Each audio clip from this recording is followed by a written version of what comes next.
Hello everyone, welcome to beyond teachings. I am Suman Shankar. तो आज हम लोग क्या पढ़ने वाले हैं बच्चों? आज हम लोग पढ़ने वाले हैं heating effect of electric current के बारे में। ठीक है, तो पहले बात कर लेते हैं थोड़ा प्रीवियस सेशन के बारे में। तो प्रीवियस क्लासेस में हम लोगों ने पढ़ा रेजिस्टेंस के बारे में, जाना है ना, और अरेंजमेंट ऑफ रेजिस्टेंस के बारे में हम लोगों ने पढ़ा था और उससे रिलेटेड न्यूमेरिकल्स भी किए थे। ठीक है, तो heating effect of electric current भी क्या होता है, वो भी क्या है, रेजिस्टेंस से रिलेटेड ये एक टर्म है जिसको हम लोग पढ़ेंगे, है ना। तो देखिए, heating effect of electric current के बारे में जो है वो आप लोग प्रीवियस क्लासेस में भी थोड़ा मोड़ा पढ़ चुके होंगे। मतलब जैसा कि उसका नाम से लगता है, ठीक है, क्या बोल रहा है वो, heating effect of electric current, मतलब कि इलेक्ट्रिक करंट का यूज करके वो क्या कर रहा है, हीटिंग इफेक्ट प्रोड्यूस कर रहा है। समझ में आ रही है बात? क्या कर रहा है वो, इलेक्ट्रिक करंट का यूज करके हीटिंग इफेक्ट को प्रोड्यूस कर रहा है। मतलब जैसे आप लोगों के घर में बहुत सारा एप्लियंसेज होगा, ऐसा क्या होता है, जैसे इलेक्ट्रिक आयरन का एग्जांपल ले लेते हैं, जिससे आप कपड़े प्रेस करते हैं ना। उसमें क्या होता है, जब आप उसको इलेक्ट्रिक करंट देते हैं तो वो क्या होता है, गर्म होता है ना, उसमें हीट प्रोड्यूस होता है और फिर उसका यूज़ हम लोग कर लेते हैं। जैसे हम लोग घर में गीजर्स हुआ, ठीक है, माइक्रोवेव ओवन हुआ, ये सब क्या है, ये सब किस पे काम करता है, इलेक्ट्रिक करंट का हीटिंग इफेक्ट पे काम करता है। ठीक है, तो आखिर में ये हीटिंग इफेक्ट आता कहाँ से है, तो कहाँ से आता है, जैसे मान लेते हैं कि सपोज क्या होता है कि हम लोग घर में क्या है, कोई भी एप्लियंस का फॉर एग्जांपल हम ले लें, कोई भी एप्लियंस ले, सपोज इलेक्ट्रिक फैन ले सकते हैं।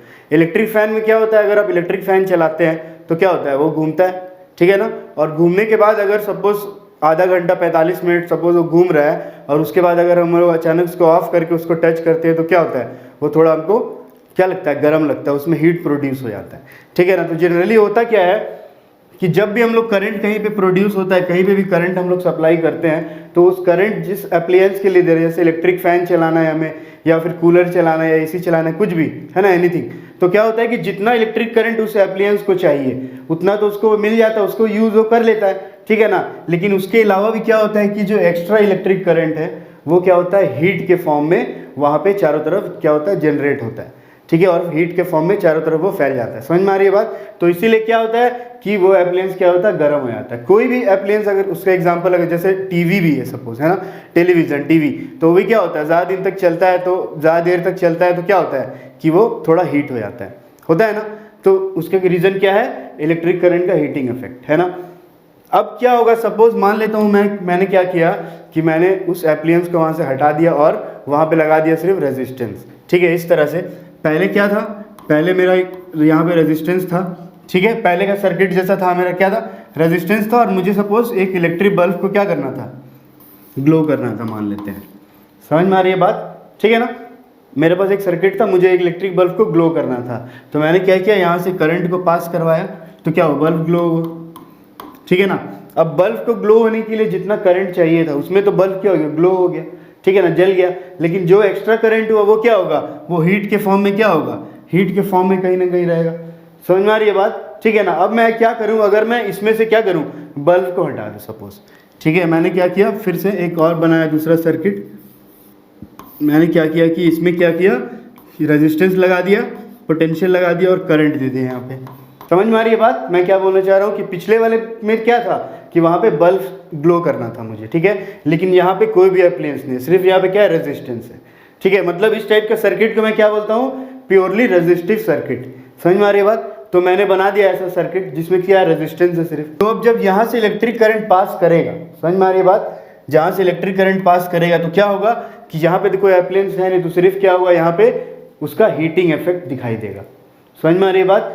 तो इसी को हम लोग बोलते हैं क्या, इलेक्ट्रिक करंट का हीटिंग इफेक्ट। और इसी को हम लोग यूज़ करते हैं किसमें, जो हम लोग का एप्लायंसेज होता है, जैसे मैंने बताया क्या, जो स्पेशली हम लोग हीट करने के लिए यूज़ करते हैं। जैसे इलेक्ट्रिक हीटर हुआ, जो हम लोग विंटर के मौसम में, ठंड के मौसम में जो इलेक्ट्रिक हीटर को यूज़ करते हैं ना। गीज़र भी होता है, ठीक है, जिससे पानी गर्म करते हैं, तो वो सब क्या है, वो स्पेशली इस रूल पे काम करता है। ठीक है, ये क्या है, मतलब प्योरली रेजिस्टिव सर्किट होता है उसमें। ठीक है, तो जिससे क्या होता है कि जैसे ही उसमें करंट हम पास करते हैं तो वहाँ पे सिर्फ क्या होता है, हीट प्रोड्यूस होता है। ठीक है, समझ में आ रही है बात? ठीक है ना, उसी को मैं बोलता हूँ क्या, इलेक्ट्रिक करंट का हीटिंग इफेक्ट। ठीक है, और उसका क्या एप्लीकेशन है, तो उसका एप्लीकेशन यही सब है। क्या क्या हो सकता है बताइए, जैसे कि इलेक्ट्रिक हीटर मैंने आपको बताया, ठीक है, माइक्रोवेव ओवन हुआ, ठीक है ना, इंडक्शन कुकर जो आजकल आता है, वो सब भी क्या है, इसी थ्योरी पे काम करता है। समझ में आ रही है बात? ठीक है ना। यहाँ पे हमें क्या करना है, यहाँ पे अब हमें क्या करना है कि उसका जो पावर है उसका हम लोग निकालते हैं फॉर्मूला, ठीक है, और हम लोग क्या निकालते हैं, हम लोग निकालते हैं जो हीट प्रोड्यूस वो करता है, तो वो कितना हीट प्रोड्यूस करता है, और उसका जो हीट प्रोड्यूस करने का जो चीज़ वो है वो किस किस चीज़ के ऊपर डिपेंड करता है, क्या क्या जो फैक्टर्स है जिस पे वो डिपेंड करता है। समझ में आ रही है बात, ठीक है ना। तो यहाँ पे सपोज मैं क्या मान लेता हूँ, मेरे पास एक सर्किट है, उसमें क्या हो रहा है, आई करंट सपोज फ्लो हो रहा है, ठीक है ना। उसका पोटेंशियल कितना है, वी है उसका पोटेंशियल, ठीक है। और रेजिस्टेंस मान लेते हैं उसमें कितना है, आर है। समझ में आ रही है बात, ठीक है। तो क्या होगा कि उसमें क्या है, अगर करंट फ्लो हो रहा है तो करंट फ्लो हो रहा है तो इसका मतलब क्या है कि कुछ चार्ज भी होगा उसमें, होगा ना। मतलब मैं एग्जांपल ले लेता हूँ सपोज इलेक्ट्रिक आयरन का, तो इलेक्ट्रिक आयरन को मैंने क्या किया, स्विच में करंट जैसे ही दिया तो उसमें आई करंट फ्लो हुआ, वी उसका पोटेंशियल था, ठीक है, और आर रेजिस्टेंस था उसमें, क्यू उसमें चार्ज था, ठीक है, और टी टाइम के लिए मैंने उसको दिया। जो करंट फ्लो हो रहा है वो कितना टाइम के लिए हो रहा है, टी टाइम के लिए हो रहा है। समझ में आ रही है बात, ठीक है ना। अब यहाँ पे करंट है तो क्या होगा कि वो कुछ करंट क्या है, एनर्जी के फॉर्म में वो दे रहा है ना, तो इसीलिए एनर्जी है तो वहाँ पे क्या होता है कि वहाँ पे कुछ क्या होगा, पावर होगा। समझ में आ रही है बात, तो पावर होगा कितना, पावर होगा W/T, ठीक है ना। इलेक्ट्रिक पावर का फॉर्मूला क्या होता है, W/T, ये हम लोगों ने पढ़ा है, ठीक है। तो पावर इज इक्वल टू क्या हो जाएगा, W/T। अब यहाँ पे जो पावर है, वर्क डन, W क्या है, वर्क डन है, ठीक है, और T क्या है, टाइम पीरियड, जितना टाइम के लिए क्या हो रहा है, वर्क डन हो रहा है, ठीक है। तो पावर इज इक्वल टू क्या होता है, वर्क बाई टाइम होता है, ठीक है, हमें पता है ये चीज़। तो यहाँ पे पावर जो है क्या है, W से मैंने डिनोट, P से मैंने डिनोट किया है, ठीक है। W क्या है, वर्क डन, और T क्या है, टाइम पीरियड। समझ में आ रही है बात। अब मैं क्या जानता हूँ कि यहाँ पे मैंने जैसे बताया कि मैं जो इनपुट दे रहा हूँ, इनपुट पावर मैं इसको बोलूँगा, ठीक है ना, कि क्या बोलूँगा, आई से मैं इसको लिख देता हूँ इनपुट पावर, क्योंकि ये इनपुट मैं इसको दे रहा हूँ इतना। समझ में आ रही बात, ठीक है। तो यहाँ पे अब W का फॉर्मूला क्या होता है, V का पोटेंशियल का फॉर्मूला मैंने पढ़ा है, क्या होता है बताइए, W/Q, है ना। पोटेंशियल और पोटेंशियल डिफरेंस वाले पार्ट में हम लोगों ने पढ़ा है ना कि पोटेंशियल इज इक्वल टू क्या होता है, W/Q होता है, ठीक है। तो यहाँ से मुझे क्या मिलेगा, W इज इक्वल टू क्या हो जाएगा, V इंटू क्यू होगा ना, ठीक है। W इज इक्वल टू हो जाएगा V इंटू क्यू। समझ में आ रही बात। तो यहाँ पे W की जगह मैं क्या लिख सकता हूँ, V into Q divided by T, ठीक है, लिख सकता हूँ ना, है ना। तो यहाँ से PI मतलब power input is equal to क्या हो गया, V into Q by T. अब ये Q/T जो है वो किसका फॉर्मूला है, ये क्या है, चार्ज फ्लोइंग पर सेकंड, दिख रहा है ना, charge flowing per unit time क्या होता है, करंट होता है, I होता है, ठीक है। तो Q/T इज इक्वल टू क्या है, I है, तो मैं क्या लिख सकता हूँ, V इंटू I, ठीक है। तो ये जो फॉर्मूला मुझे यहाँ से मिलता है V इंटू I, ये क्या है, इनपुट पावर का फॉर्मूला है, मतलब जो heating effect of electric current जो होता है, ठीक है, तो उसमें जो मैं इनपुट पावर दूंगा उसको, एप्लियंस को, ठीक है, कितना इनपुट में देता हूँ, V इंटू I देता हूँ। समझ में आई बात। तो ये इनपुट पावर का फॉर्मूला है और इसको आपको याद रखना है, क्योंकि ये क्या है, इससे रिलेटेड न्यूमेरिकल्स जो है पूछे जाते हैं, ठीक है ना। अब इस पावर को हम क्या करते हैं, अगर मान लेते हैं कि इस पावर को थोड़ा हम और मॉडिफाई करना चाहते हैं, ठीक है। अब क्या होगा, अब इतना इनपुट जैसे ही एप्लियंस को मिलेगा VI, ठीक है, तो उसमें क्या होगा, हीट प्रोड्यूस होगा ना। हीट क्या एक टाइप का एनर्जी है, तो क्या होगा, उसमें हीट प्रोड्यूस होगा, ठीक है। अब हीट जो होता है, हीट का फॉर्मूला क्या होता है बताइए, हीट क्या एक टाइप का क्या है, एनर्जी है, तो हीट इज इक्वल टू क्या होता है, हीट इज इक्वल टू होता है पावर इनटू टाइम, ठीक है। हीट का जो फॉर्मूला है, heat is a type of energy, और जो हीट उसमें प्रोड्यूस होगा, हीट का फॉर्मूला होता है पावर इनटू टाइम। ये पढ़ा होगा आप लोगों ने प्रीवियस क्लास में, ठीक है। समझ में आ रही है बात, ठीक है। अब इस पावर का जो वैल्यू है V इंटू I, मैं क्या कर देता हूँ, यहाँ पे अगर मैं पुट कर दूँ तो मुझे क्या मिलेगा, H is equal to VIT, ठीक है। ये क्या है, मेरा दूसरा फॉर्मूला है, H is equal to V into I into T, ठीक है। तो ये फॉर्मूला किसका हुआ, ये हुआ वैल्यू या फॉर्मूला किसका, जितना हीट प्रोड्यूस होगा उस एप्लियंस में। समझ में आ रही है बात, V into I into T। अगर मैं क्या करूँ इस फॉर्मूला में, अगर मैं क्या करूँ कि मैंने सपोज अप्लाई कर दिया ओम्स लॉ, ठीक है, तो ओम्स लॉ क्या होता है, V is equal to IR, है ना।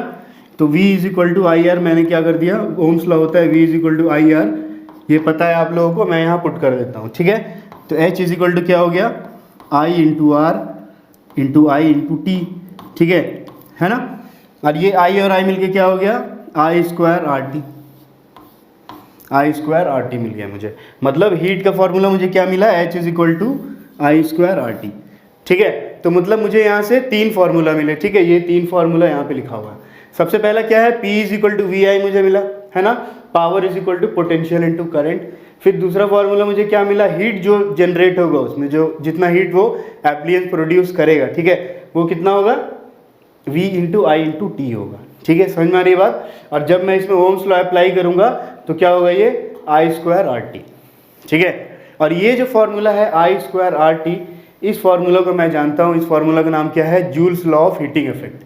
ठीक है, ये क्या है, joules law of heating effect का फॉर्मूला है। ठीक है ना, समझ में आ रही है बात। तो कभी कभी एग्जाम में पूछ देता है कि what is Joule's law of heating effect. तो Joule's law of heating effect क्या होता है कि अगर यहाँ से जो मुझे फॉर्मूला मिला उससे बनता है joules law of heating effect. ठीक है, कैसे, तो H इज इक्वल टू मुझे क्या मिला, I²RT। ठीक है ना, यही फॉर्मूला मुझे मिला हीट का। समझ में आ रही है बात, है ना। अब इस हीट का फॉर्मूला को मैं इस तरह से लिख दूँ कि हीट जो है वो डायरेक्टली प्रोपोर्शनल टू क्या है, I²। ठीक है, करंट के स्क्वायर का। ठीक है ना, और डायरेक्टली प्रोपोर्शनल किसका है, रेजिस्टेंस, और डायरेक्टली प्रोपोर्शनल किसका है, टाइम। ठीक है, ये तीन चीज़ के ऊपर क्या कर रहा है, हीट जो है वो डिपेंड करता है। ठीक है, तो इसी को मैं बोलता हूँ joules law of heating effect. तो अगर एग्जाम में सपोज पूछ लेता है कि what is Joule's law of heating effect, तो मैं क्या लिखूंगा उसका आंसर कि अकॉर्डिंग टू दिस लॉ, ठीक है, हीट जनरेटेड इन एप्लियंस, ठीक है, या heat apply in A circuit, जो भी मैं लिखूँ, ठीक है, इज इक्वल टू क्या लिखेंगे कि this is directly proportional to the square of current flowing, ठीक है, directly proportional to the resistance of the circuit, ठीक है, and directly proportional to the time. ठीक है, जितना टाइम के लिए हम लोग हीट को फ्लो कर रहे हैं, वो तीनों चीज़ के ऊपर डायरेक्टली प्रोपोर्शनल है। और उसके बाद लिखने के बाद मैं ये लिख दूंगा H प्रोपोर्शनल टू I²RT। समझ में आ रही है बात। ठीक है, तो यहाँ से इसी को मैं क्या बोलता हूँ, joules law of heating effect बोलता हूँ। ठीक है, मतलब कि अगर मैं क्या करूँ, करंट का वैल्यू बढ़ाऊँ तो भी हीट बढ़ेगा, रेजिस्टेंस को बढ़ाऊँ तो भी क्या होगा, हीट का वैल्यू बढ़ेगा।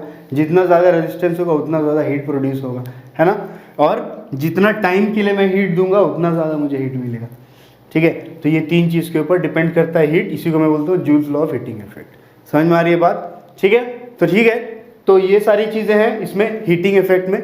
ठीक है, इलेक्ट्रिक करंट का हीटिंग इफेक्ट में। तो स्टूडेंट्स, आज हम लोगों ने क्या सीखा, आज हम लोगों ने जाना हीटिंग इफेक्ट के बारे में। ठीक है, इलेक्ट्रिक करंट का हीटिंग इफेक्ट क्या होता है, और हमने joules law of heating effect के बारे में भी जाना। ठीक है, तो मिलते हैं नेक्स्ट सेशन में एक अगले टॉपिक के साथ। तब तक के लिए goodbye, thank you and take care.